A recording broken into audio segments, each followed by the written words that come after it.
Hello YouTube family, जैसे कि आप सभी देखते होंगे मन अति सुंदर में आया एक नया ट्विस्ट। जैसे कि माता रानी के नवरात्र चालू हो गए हैं और जैसे ना हुई अपने माता रानी को लेके आ रही है और नार भी अपने हाथों में उठा रहा है और कह रहा है कि आज मेरी माता रानी की पूजा मेरे हाथों से हुई स्थापना होगी।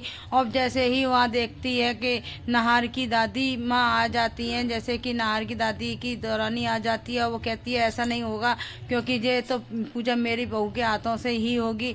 वहीं सभी लोग घबरा जाते हैं और देखते हैं कि ऐसा कैसे हो सकता है। और वैसे ही समर को एक रूही ने एक चीज कहा था कि तुम भूत बन के दादी को डराना, वहीं डर जाएंगी और जैसे ही लाइट लुप लुप होने लगेगी तो मैं अपनी स्थापना कर लूंगी और मेरे हाथों से ही माता रानी की मूर्ति रखी जाएगी और नाहर भैया भी रख देंगे आपके। इसीलिए समर ने ये नाटक किया क्योंकि पूरे बदन में पट्टी चिपका के नाहर ने उसको दादी को डराया और कमरे में बंद कर दिया। और दादी डर गई और कमरे से बाहर आ गई और सबको चिल्लाने लगी, कहने लगी ये क्या हो रहा है। वैसे ही जूही कहती है सभी लोग तो यहीं पे थे, ऐसे कैसे हो सकता है।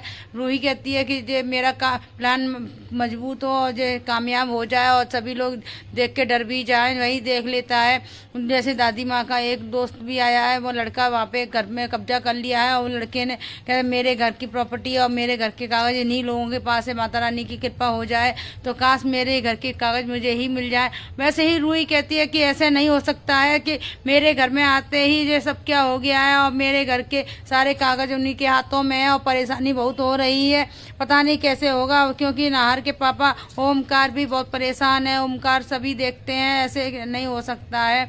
जैसे ही रूही की सासू माँ कहती है कि ऐसे कैसे हो गया, रूही समर कहाँ पर है। तो समर भागते हुए आता है और देखता है कि उसी के पास वो लड़का जा रहा है।